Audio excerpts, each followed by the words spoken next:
Wow, I see No it. way. Oh No. my god! $242 million! Do you know how much money that is? Ballin' like it's game time. Locked in when it's game time. Yeah. So it was August 19th, 2024 that a group of young adults launched one of the most enormous crypto heists ever. Among them was Malone Lam, who barely was 20 at the time when she was going to become one of the world's most famous thieves by doing one of the craziest thefts in the whole cryptocurrency scene. This is the story of how Malone and his friends stole $230 million in Bitcoin and how it all came crashing down. The heist started with something seemingly simple, a phone call. Veer Chetal, known to his friends as Wiz, made the first move. Using a spoofed number, Wiz called the victim pretending to be from Google support. He convinced the victim that their accounts were compromised, creating a false sense of urgency. This clever manipulation allowed Wiz to gain access to the victim's Gmail and iCloud, collecting key security information needed for the next steps. Next, Giangio Serrano, also known as Box, joined in. He posed as a representative from Gemini, the crypto exchange that the victim used. Under pressure and convinced that their crypto account was under attack, the victim reset their two-factor authentication setting. With that, the thieves had everything they needed to take control of the account. They moved quickly, transferring the victim's Bitcoin to a compromised wallet. The final blow came when the victim was tricked into using AnyDesk, a remote access software, supposedly to secure their assets. Instead, the software allowed the scammers to view the victim's screen and expose the private keys to their Bitcoin wallet. In just a few clicks, over 4,000 Bitcoins, valued at $230 million, were transferred into the hands of Malone and his crew. The group couldn't contain their excitement. Get away. I see it. We did Bro. it! It's on the blockchain. It's on the We did blockchain, it! bro. Oh my Way. god! Oh my... In a private video, they recorded themselves reacting as the transfer went through, watching the millions flow into their wallets. But their excitement soon turned into paranoia. They knew they had to launder the money fast to avoid being tracked. To make it harder for authorities to follow the trail, they split the Bitcoin into smaller amounts and transferred it across 15 different exchanges. They swapped Bitcoin for Litecoin, Litecoin for Ethereum, and Ethereum for Monero, constantly moving the funds to obscure the trail. The laundering process was intricate and time-consuming. The group used a method known as peel chains to break the large transactions into smaller ones, making them harder to trace. They moved funds between different exchanges and wallets, often using privacy coins like Monero to further obscure their tracks. Despite their efforts, the constant movement and complexity of the transactions began to create patterns that could be traced by blockchain analysis experts. While most of the crew chose to keep a low profile, Malone Lam couldn't resist the allure of newfound wealth. Based in Los Angeles, Malone quickly embraced a life of luxury. Nightclubs became his playground. He spent hundreds of thousands of dollars on VIP sections, bottle service,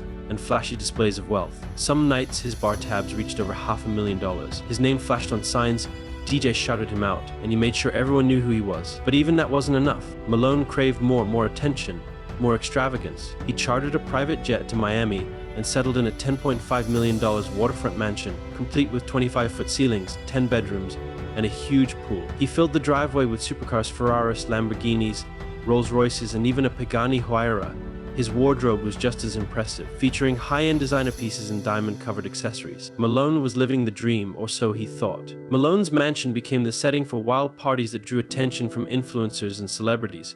He hosted lavish gatherings where money seemed to be no object, and he enjoyed flaunting his wealth in front of his guests. He bought luxury goods by the dozen, from rare watches to custom jewelry, and even gave away expensive gifts to impress those around him. Malone's reckless spending quickly made him a well-known figure in Miami's nightlife scene. But while Malone flaunted his wealth, authorities were watching closely. His outrageous spending made it easier for blockchain experts and investigators to trace the stolen funds. Prominent figures like ZaxBT were tracking the flow of Bitcoin, linking Malone's lavish purchases to the heist. Despite their efforts to cover their tracks, mistakes were made. Both Wiz and Box slipped up during the laundering process, accidentally linking stolen funds to their personal assets. The cracks in their plan were beginning to show. One of the critical mistakes happened when Wiz, during a screen recording, inadvertently revealed his full name, which allowed investigators to connect him to the stolen funds. Box, on the other hand, reused deposit addresses across multiple exchanges, making it easier for law enforcement to trace the flow of money back to him. These seemingly small errors proved to be major turning points in the investigation,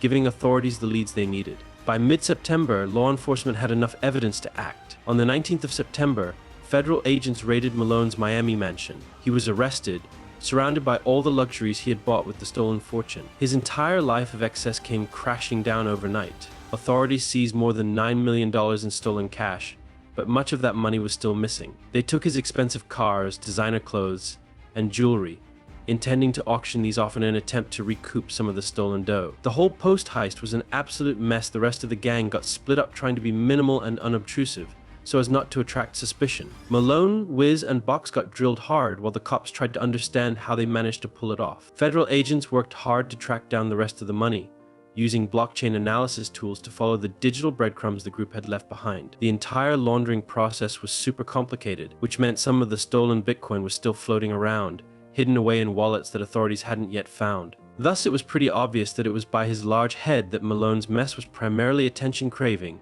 and his ultra-virtuous lifestyle also made it pretty easy for the investigators to reach out to him. What used to make him happy, the parties, cars, fancy clothes, ended up being all his downfall.